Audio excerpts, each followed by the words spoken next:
Live from our studios here at Kokomlemle in Accra, this is The Probe with me, Isaac Ofieje. Over the next 60 minutes on Joy News TV, DSTV channel 421, Go TV channel 125, Joy 99.7 FM around the world on my joyonline.com, Joy News social media handles. I will be your host. And tonight on The Probe, a storm is brewing between the minority in Parliament and Ghana's security establishment.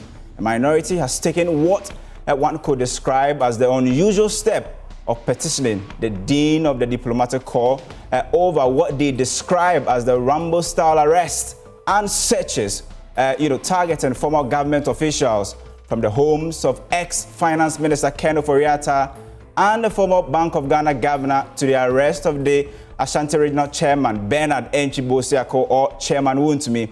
The opposition says Ghana's democracy is under threat, but why appeal to the foreign, diplomats instead of local institutions? What does this mean for the sovereignty, the rule of law, and the credibility of our democracy? My probe guests tonight are Vincent Eko Asefua, who is a member of Parliament for Otafo, and in fact, he's the one who filed that petition, and Professor Kojo Appiah-Tia is a professor of international law and human rights. Law. He also joined us. Martin Kebu is private legal practitioner. He also be on the show tonight. And Eli Klim Kotoko, Deputy National Organizer of the NDC and Deputy, CEO at the Forestry Commission, will also be on the probe tonight. And Henry Nana Boakye is the national, organizer of the party. He has been speaking this week on this matter. He will also be on the probe with us. And after this short break, my guest will join me and we'll go into our conversation.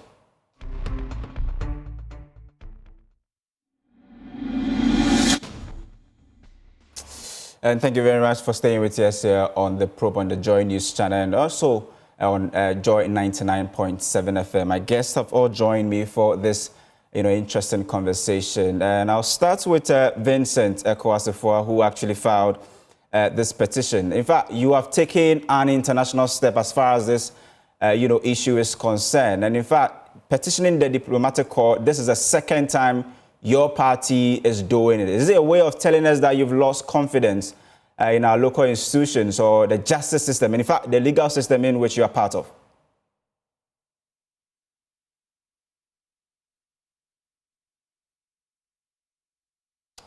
Hello, Vincent. Can you hear us?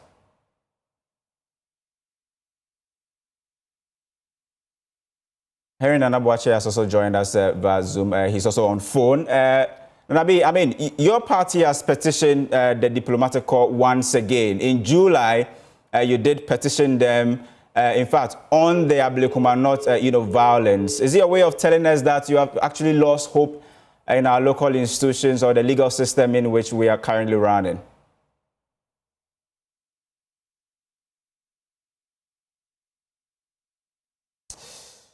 Unfortunately, we are struggling to connect to Henry Nana Boakye and then also Vincent Asefua. But lawyer Martin Kebu is with us. Over the weekend, you said that you wouldn't want to be part of this NDC administration that is not working with the law. What have you found and why have you taken this, decision?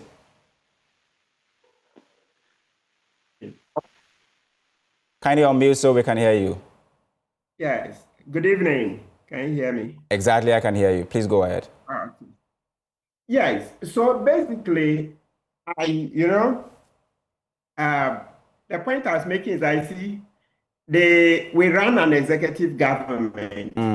And so under Article 58, the President of the Republic is responsible for implementing the laws. So I'm talking about Article 58 of the Constitution. And that the President appoints the IGP.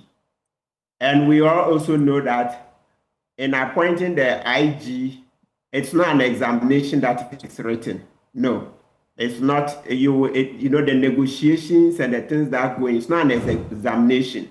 So we don't choose, like, if we wrote exams, this is the best candidate. No, they are based on certain factors, including political factors. That enables us to conclude generally that the IG is usually a friend to the president. You see the analysis? Because something, you don't know the criteria. Nobody can pinpoint any book and tell you that this is a criteria, that is seniority, is this. No, no, no, no. You see, when Dampare was appointed IG, he had many seniors above him, etc. It's never been seniority, it's never been exams. So you see that these things feed into their thinking that if the police do anything, then quickly we'll lay the blame at the doorstep of the president, because we are like, okay, you chose this person. And so if there's any problem, ultimately we hold you responsible. That's the thinking. It's never changed. That's what we've done to all presidents. So meaning that in your choice, you're very careful that the person would always come through for you in the way the people of Ghana want. So in this case, the way the police went to court and said, oh, they still need him in custody, they still need Abronye over a matter that is a video that you are supposed to use forensics. So this forensics, you know, every laptop has an IP address or IP number, the devices. So there's a way to trace authenticity and the rest. It's not Abronye who is supposed to come and do it for you. So keeping Abronye in custody for 1 more week didn't make sense to me. So you see that once the police officers, you know, this one, it wasn't the Attorney General's lawyers that went there. You know, the police officers prosecute because the Attorney General doesn't have enough lawyers. So it is delegated. We've been doing it for decades, long ago. All right. So there's an executive instrument where Attorney General gives that power. So all I'm saying is that because the function they are performing, they are doing it on behalf of the executive that's prosecuting cases. When there's a problem, you lay it at the doorstep of the political masters because they chose the IG, and it's the IG's men who went to the court and said they need more time. In actual fact, so you see that with that, it's fair. You can't fault me. That's how we do. Sometimes. Yeah, of course, I'll come back to you on that point, but I want us to look at the international outlook of this, you know, Rambo-style arrest and bail request and all of that. I want to bring in Vincent Assefa, who actually filed this petition to the diplomatic corps. I mean, this is the second time your party is doing this. You did it in July on the Ablekuma North, you know, electoral violence, and you've done it again. Is there a way of telling us that you've completely lost trust and hope in the local, you know, institutions we have, and also the legal system which you were a part of? Let me say a very good evening to you and to your cherished viewers. I do not think that is a way of expressing our dissatisfaction as far as the legal system of this country is concerned. It is part of democratic processes to engage the diplomatic corps to, as it were, bring to your attention the happenings of this country as far as our internal politics is concerned. It's one of the ways that we can drum home our issues for the Ghanaian people to understand, for the world to also know what is also happening in Ghana. I say so because in the administration of John Mahama in 2013 to 2016, we had 1 or 2 similar petitions to the diplomatic corps. From 2017 to 2024, we also had similar petitions. And if you could even check a graphic online publication that was published in 2017, the NDC petitioned the diplomatic corps over attacks during the 2016 elections. Also, President Mahama himself, in October 2024, met the diplomatic community, expressed concerns as far as the 2024 general elections was going to be. He felt that it was not going to be fair, it's not going to be transparent, and he drew the attention of the diplomatic corps to make sure that the elections become fair. There's also a graphic online publication. So there's nothing wrong with that. It doesn't mean that you've lost Okay. I'm confident in the internal, if you like, regulations, or if you like, the legal system that we have in this country. But it is also another way to make sure that the right thing is being done. Okay. So on that tangent, I'll bring in Prof, who, I mean, is an international law expert. Prof, I mean, this is a trajectory we are going. You just heard Vincent saying that, well, this didn't start under the administration. 2013, we saw the minority then also do same. I mean, running to the diplomatic corps, is it something that we should be, encouraging, looking at the fact that we have robust, local systems in which some of these problems can be solved? Thanks for having me. Well, now we're talking about international process where there is opportunity for states to engage with each other. And so one of the means of which diplomatic relations is conducted is, especially relying on the human rights principles, is that we are talking about the rights of individuals, and most of the states don't or are not willing to comply with the rights of individuals. So it becomes important for governments to, or for people who are victims, to seek support from the international community for assistance. So there is nothing wrong with what the NPP has done. And there's also nothing wrong even if somebody has to seek political protection or asylum by going to an embassy and asking for that embassy. But Prof, you agree with me that the fear here is interference and sovereignty of the state. Isn't that going to affect, Yes. Yeah. Yes, I'm coming to that. So in that sense, somebody who is afraid of his life, or who feels that the state is not ready to protect him, or is unwilling to protect him or her, can seek that protection. However, when this step is taken, there are various avenues involved. One is to appeal to another government through its diplomatic mission in the country. And usually when that process is followed, normally it is not made public. It is done behind the scenes because the state cannot interfere. The state that you are appealing to cannot interfere directly or make it public. But this is the report received by the NPP in the step that we are taking. They will also go through a back channel to speak to the government of Ghana, to draw and to find a common ground.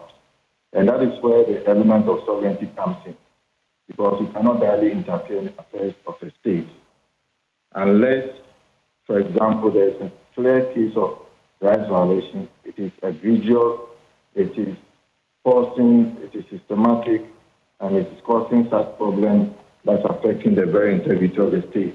In which case, foreign governments can decide to impose sanctions or other means to be able to ensure that the state that is allegedly violating rights is brought to order.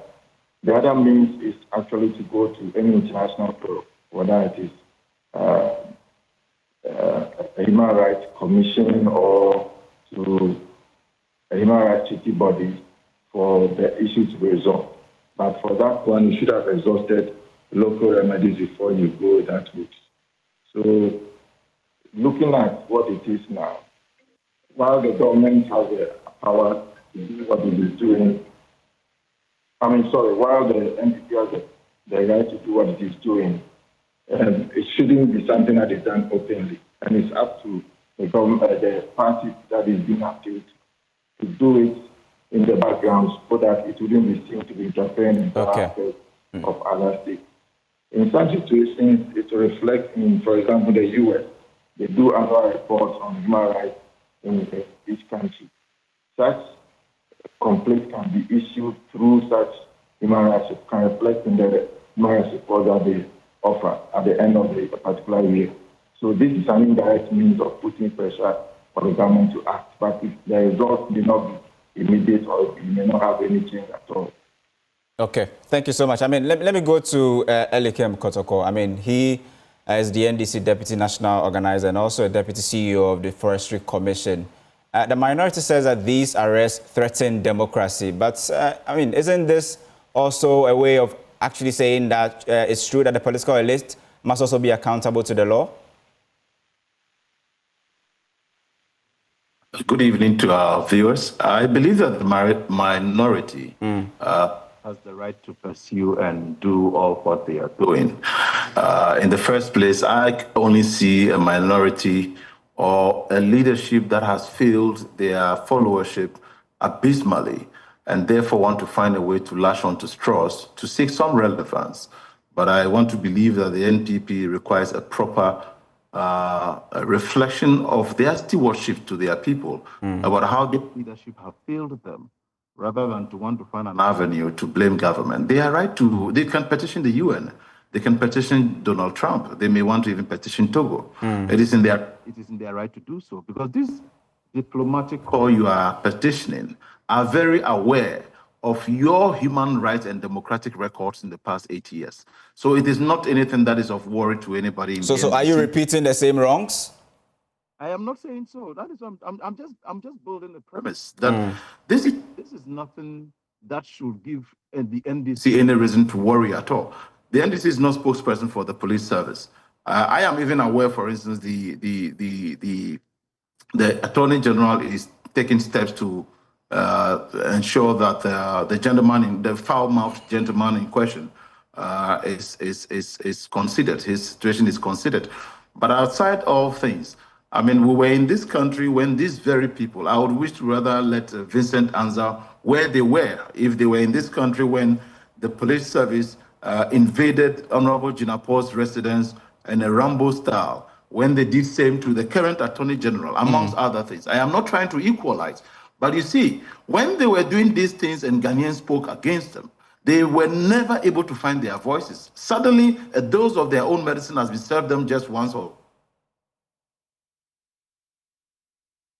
exactly do they want to So any attempt to want to reach out to the international, whatever, they are free to do so, but they are only continually making mockery of themselves. I am looking forward to the police service and the Attorney General in particular putting in measures to remedy this so that it doesn't continue, it doesn't repeat itself again, especially considering the fact that the conduct of the gentleman, the foul-mouthed gentleman in question, who unfortunately also happened to be their regional chairman. I only wonder why the caliber of regional chairman the NPP have are the people who are mostly foul-mouthed and all that. But that aside, I pray that they are giving consideration, or he's giving consideration, so that he can secure his bail whilst whatever needs to be done is done. I am not a lawyer, but I believe that that will be remedied hopefully in this week. Okay, so Henry, I mean, you have been very, very particular about this issue this week. You've been speaking a lot about it. This is the second time that you have your regional chairman being arrested, from Chairman Woon to me. Now we are talking about Abronye. But many have said that, well, you use this same approach to also, mete out the same sort of treatment to this current majority when they were in minority, 4 or 5 years ago. I mean, is there a way of saying that this is a way of scoring political points at this moment in time? Oh, I do not think so. First of all, good evening. I think that any attempt to rationalize or to justify this deliberate attempt to weaponize state institutions to harass and humiliate the opposition is most unfortunate. Look, now I can clearly say that His Excellency, the former president, Nana Akufo-Addo, was and he still is an angel. We're in this country. In fact, if there is any political personality who has been subjected to abuse, it is Nana. Yet he never caused the arrest of anybody. Quite recently, a journalist was arrested. Why? Because he said that the helicopter crash, we should blame President Mahama. We're in this country when Samuel Hunto, who is affiliated to the NDC, said that any time Nana should get onto a private jet, that jet should crash. Nana should die. and Nanado is of no use to the country. The video is still viral. Nobody arrested him. Nobody. In fact, we have almost about 4 or 5 radio stations that took it upon themselves to constantly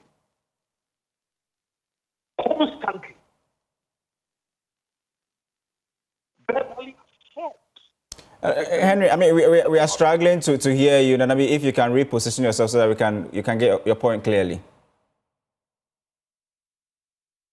Yeah, it's okay. You can go ahead, please. Is it much better? Absolutely. Okay. So let's limit ourselves to this Abronye matter. I think I heard my brother say that Abronye is a foul-mouthed chairman. Yes, if Abronye is a foul-mouthed chairman, he has not issued a death threat on anybody. I think he is better than Azoka, who is still working free. Azoka said that he was going to kill the minority leader and that we were going to have a by-election in a Futu. And he's still working free. In fact, the New Patriotic Party has officially petitioned the IGP. We are yet to receive any official correspondence from the IGP on this matter. In fact, Abronye has not physically assaulted anybody. I do not think so. But have you looked at the charge sheet? Have you looked at the charge sheet that he's being charged for misdemeanor, and that's actually in the law, right? No, it's a misdemeanor, I get it, but that is what I'm saying, that in fact that is even the more reason why he should have been granted bail. Because the very first day he appeared before the court, he was again remanded for 3 days. And he appeared before the court again on Friday. So this is a misdemeanor. In fact, even Azoka, whose action could be classified as a felony, he was granted bail the same day, and he was told to appear before the court on the 12th. Is it the case that we have different set of laws for the NDC, and we have different set of laws for the MPP? Azoka. In fact, the communications officer for the NDC in the Bwakwa North, he particularly said that the NDC were looking for 3 people to kill. After Nyomakin, Anodompe, and my good self. The video again is all over. This man is still working freely. This Alhaji Amadou guy, he's still working about. And I sat in the courtroom and I was so sad that we could just trample on the right of persons. I mean, it was so sad. I was livid when I heard the judge trying to put Idi Amin. In any case, people have said that if he's made a mistake, he said, Mugabe, that I can guarantee your freedom of speech, but I cannot guarantee your freedom after speech. And I'm like, how can we, what we have got into when you are celebrating a parent? You are celebrating a quotation from somebody who trampled upon people's rights. I was surprised. Okay. Well, I mean, I mean, I'll come back to you on that point, especially what happened in the courtroom. But I want to bring in Martin Kpebu at this point, because I think you have read through the judgment and why Abronye could not be given bail. Were you satisfied with the reasons given by the judge?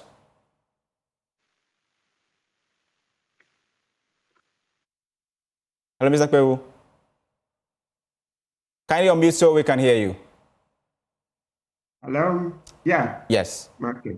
I was asking if you were satisfied with the reasons given by the judge why he cannot be, granted bail. Oh, I mean, obviously, I'm not, because that's the main reason why I said I was disappointed. But you know what? Just like the way is it Alec, right? Who's mentioned. The main thing is that usually Once the new development is that we've appealed to the Attorney General, you say even the chairman of Yoko, Mr. Yao Demlevo, Daniel Yao Demlevo, right, went on Facebook and said no, he was not in favor, etc. Okay, asking that something be done. Long story short, eventually the Attorney General is going to look into it. So under our laws, even today, if they wanted to do the bail hearing today, it could have been done. But what I saw as of yesterday was that, considering that we had gone into the weekend, the Attorney General needed time to study the brief to see what has to be done. So we appeal that at least tomorrow, if it can be done. So, and that's the law, because Saturday, Sunday, public holidays, the Supreme Court says the court can sit to hear bail applications. Okay. So what I'm doing is that now, because the Attorney General is going to do something about it, I don't want to poison the atmosphere. So I'll hold my horses on going on the tangent of disagreeing with the judge. We've already made it clear to him that no, that's not Ghana. What he wrote doesn't represent Ghana, right? And it didn't start today. Last year around this time, when the Galamsey, okay, it's not yet the anniversary, I think 20-something, Oliver's Galamsey demonstration. Yeah, when the courts did that to Oliver, Ama Governor and co, we rose up and made it clear to them that no, the court can't treat citizens like that. That is not Ghana. What the court did didn't represent Ghana. In the same way, what this Justice Akwa did does not represent Ghana. But as I've said, this time, the difference is that the Attorney General is doing something about it. So in law, when we say doing something, it just simply means he'll be talking to the accused lawyers to put in an application for bail, and also what we call abridgment of time. What we mean by abridgment, that's to cut short. So the judge adjourned the case for 1 week, right?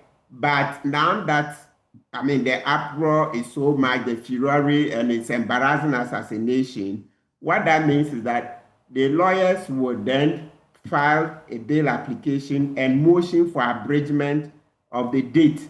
That's instead of the court listening or hearing the case 1 week, they can do it tomorrow. Okay. So that then the Attorney General will not oppose the bill. Then the judge can grant bail. Then we'll move on.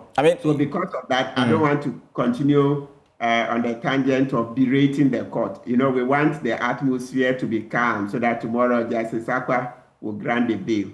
But away from the courts, are you really satisfied with the way and manner that ex-government officials are being treated under this very government? Well, so that can be a bit broad. So let's take it one by one. I think that this Abronye one, because it's a misdemeanor, I've said no, I disagree. Apart from Abronye's own, earlier on, Gift Owari, at a point we were scared she would be kept beyond 48 hours. So we commented that one. You see that I commented that no, I went to court, Pebu number 4. So that tells you that there's Martin Pebu number 1, number 2, number 3. Right, number 1 and number 2, they also concern bail. But under Martin Pebu number 4, as I stated earlier, the Supreme Court says once it has to do with bail, if you arrest the person and you don't want to grant bail, then enter the courtroom before 48 hours. Please, that's Article 14, Clause 3 of our Constitution. Enter the court before 48 hours. So when Gift Owari's case came, we pleaded with BNI not to go beyond the 48 hours. Okay. And they granted a bail. Okay. And the governor of the Bank of Ghana, yes, that one too, we stepped in. I had to clash with my own friend Jakwa. You remember last year when Jakwa and Atu Forces case came, we commented. So when the BOG matter came, we weren't happy with how Governor Addison was treated. Notwithstanding that, we want Addison to be held accountable for all the bad things he did. Printing money for Ekufuado, printing money for Ekufuado, printing money for Ekufuado, which helped in rising inflation. We thought that, no, let's use due process. So these are some of the specific ones I've counted that we are not happy about. Okay, let me bring in Prof at this point. I'm reading a portion of what the judge actually said. He says, quote, accused person before the court is facing 2 charges of misdemeanors. However, in this instant case, the court will not look at only the charges, being misdemeanor, but will extend it to the position of Inspector General to the country that is the head of the police service. And he made mention of, all men being equal, but some are more equal. Do you think that this represents our law, perfectly? Well, I'm sorry to say that, unfortunately, that judgment was not well delivered, and no wonder the backlash has been quite negative. I mean, we are supposed to quote law and not literature books. Because Animal Farm talks about democracy. Yeah. But the way he refers to even dictators as reference points is quite unfortunate. So the matter is simply a misdemeanor. You cannot raise or elevate a misdemeanor to the status of violation of national security. Of course, the issue borders on freedom of expression.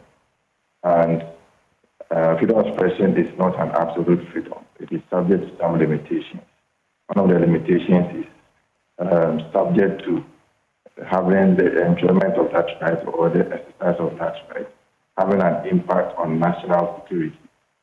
But based on the statements or the remarks made by Abronye DC in that video, if that is what is the basis for making that determination by the judge, then it cannot be elevated to the status of constituting a threat to national security.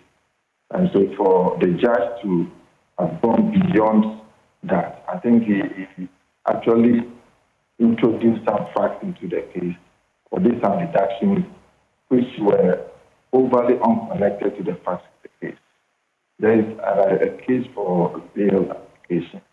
You look at the law, you look at the facts, you apply the law to the facts, you come to the conclusion. The facts don't talk about what he alluded to. So unfortunately, he went too far. The judgment is overbroad, and it certainly is not surprising to know the backlash that it has evoked.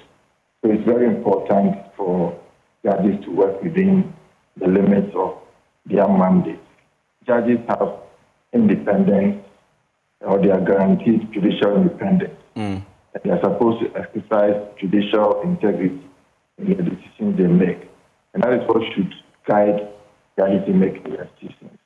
So it's very unfortunate we don't know what prompted him to make that judgment. And so it certainly goes into the realm of political decision making, which has given a lot of beef to the NPP to bite into and to conclude that it is the government of the day that is behind the decision by the judge. Okay. But probably it is not. It is probably by the judge himself for whatever reason. And so we need to make sure that such decisions don't go unnoticed. When it comes to promotion, I think it should be a basis to determine if this person is qualified for promotion or not. But Elikem, do you think that there's any political influence here in terms of maybe what we are seeing in terms of how Abronye is being treated, the judicial system and all of that? Do you think that there's any form of political influence in this case? Not. I mean, you would agree with me, even as a journalist, that President Mahama and this regime is the last you would want to accuse of any such political underdealings. It just happens to be something we both agree that should not be the case. But it is also instructive to remind ourselves of some of these happenings. Permit me a little bit to say that, you see, I listened to what Nana B also said, to make some references to Chief Azoka. But let it be put on record that the likes of Nana B were the ones who were setting their standards at a point in time. In case he's forgotten, he assaulted Sami Jemfi in the studios before. And those things were left unchecked. And he is also walking freely today because no charges were pressed against him, amongst other things.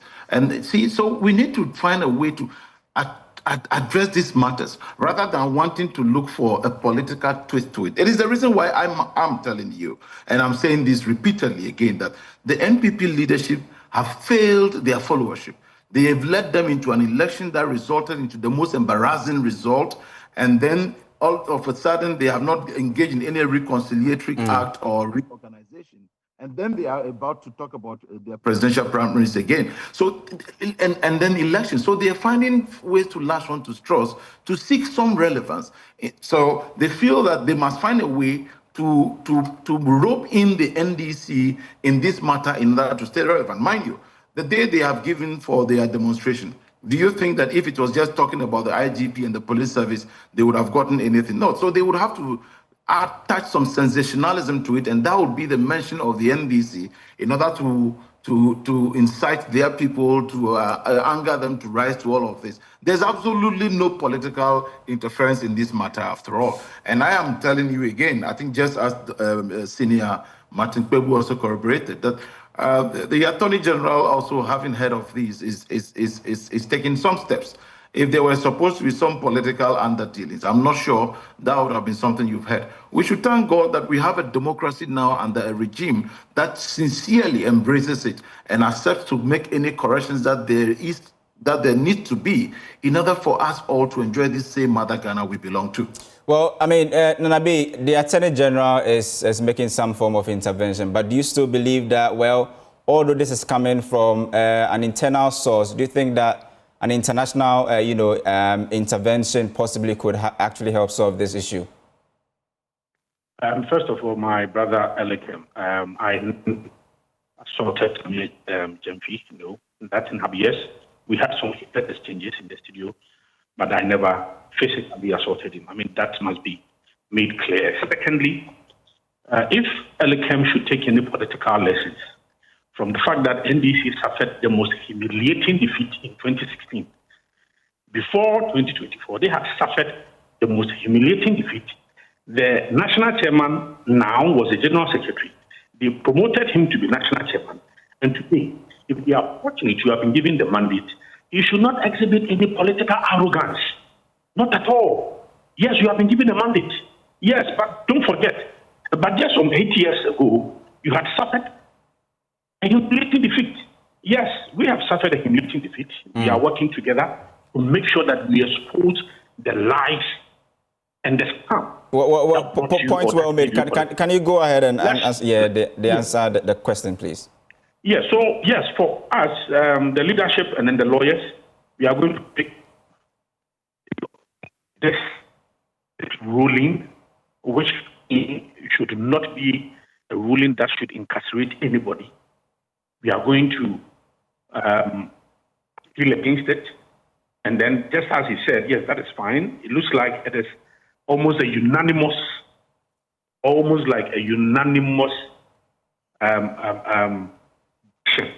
of the ruling from the judge. I mean, this is most unfortunate. And then it is good. For me, I think nobody should be. We have repealed criminal libel law.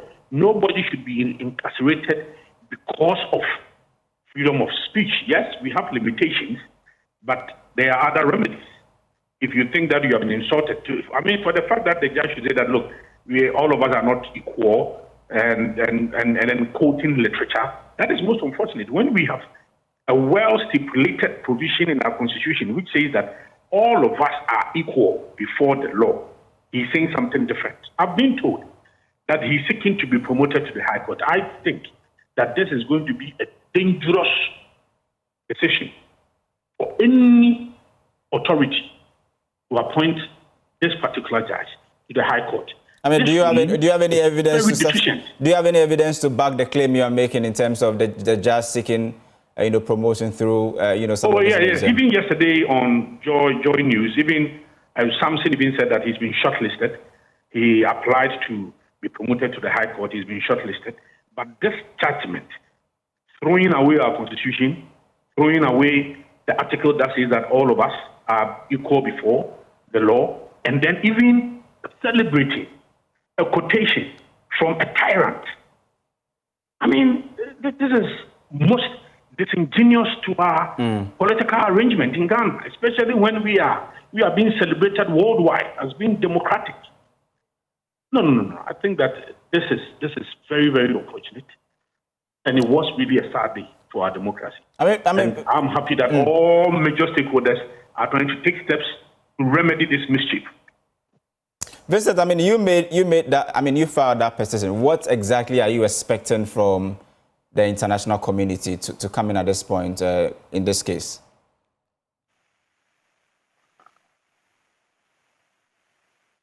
Hello? Can you unmute so we can hear you?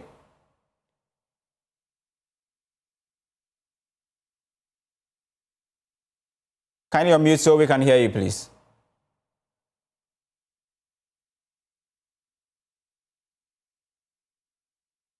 Hello? Yeah, I can hear you. Hear me? Yeah.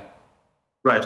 You know, I've already indicated to you that Ghana as a country belongs to other international communities. And for that matter, when we see that the leaders of a country is not ready to, as it were, to ensure that the rules and regulations that governs human rights, security, and other things, you have to find a way to be able to bring to the attention of the diplomatic corps, if you like, the international community.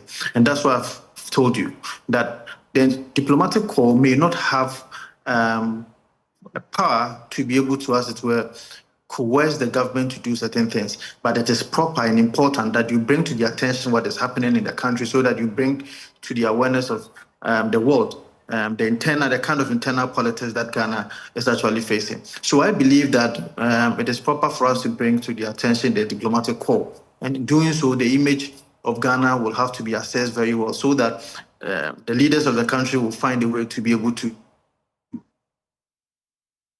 Unfortunately, we've lost Vincent Assefa there. But let me bring in Professor Appiah at this point. I mean, many are saying that we're running to the diplomatic corps almost all the time will have a certain long-lasting, negative impact on our, judicial jurisprudence. Do you actually belong to this school of thought? Well, I mean, sometimes it becomes necessary to take that step, but it's something that we should not always be to diplomatic or international. There are process to follow. And I think going straight to the diplomatic mission sometimes may not be the solution. The UN has a human rights system that you can, for example, ask special, you can appeal to rapporteur who can conduct investigations and so on. And I think sometimes it's more effective. And so in that, sometimes going straight to the diplomatic missions may sound like an act of desperation and a political act to make the international community know that things are not going well in the country. But diplomatic missions have their own assessment of the political situation, the economic conditions, the level of democracy, level of respect for human rights in the country. So just going to them doesn't mean that they will say they will support the complaint and say that we are now condemning the government or we are stopping giving aid or some assistance to the government. If at all, they will go through the back channel to see how they will ask the temperature to be toned down or not to be too overly aggressive when it comes to dealing with the opposition and so on. So if the NPP and, of course, the NDC has also done it before, if they are really serious about dealing with such situations, they should look at these UN human rights mechanisms to rather channel their cases through those processes, because that may end up more effective than just rushing to the diplomatic mission. In a sense, that gives us a bad picture. But I think it's not so much something new that they don't know already. So I'm not sure in that sense it affects the image of the country so much. And it's also about when you report, your case is assessed to determine the gravity of what you are complaining about and to see if there are other mechanisms and processes that you could have used to be able to deal with the situation. Because we talk about an international law, exhaustion of local remedies. To what extent have they exhausted local remedies? before going to the international community.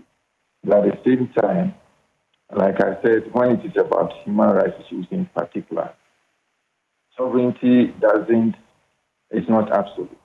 And the international community can pierce the cloak of sovereignty and intervene where necessary, where serious human rights violations have taken place or are taking place. Well, Vincent, I mean, you have actually petitioned the international community. Do you actually see them as mediators, watchdogs, or political leverage? I already indicated to you that because Ghana is a state that does not live in autarky, because we belong to the international community, it is proper that we are able to espouse our democratic principles in such a way that it will be in consonance with international standards. And so if once human rights are being stampeded upon, if once human rights are being abused, especially when we have signed on to treaties, international treaties that is supposed to be protecting those human rights, even where the Constitution protects those human rights, and the executive arm of government sleeping. So in this case, are you inviting them in to be watchdogs or mediators? And raping the judiciary, it becomes very difficult to have internal resolutions or mechanisms that will deal with such abuse of human rights. And so we are calling on the diplomatic corps to be able to intervene. And such an intervention will not mean that they have the power to coerce the executive arm of government to do anything. But because the image of the country is being battered and tattered by actions of the executive arm, it is proper that the diplomatic corps tested the image of our country because they live in the country and they are seeing what is happening. And I think that it is proper for us to be listening to them so that the diplomatic corps will have a say about what is happening in the country.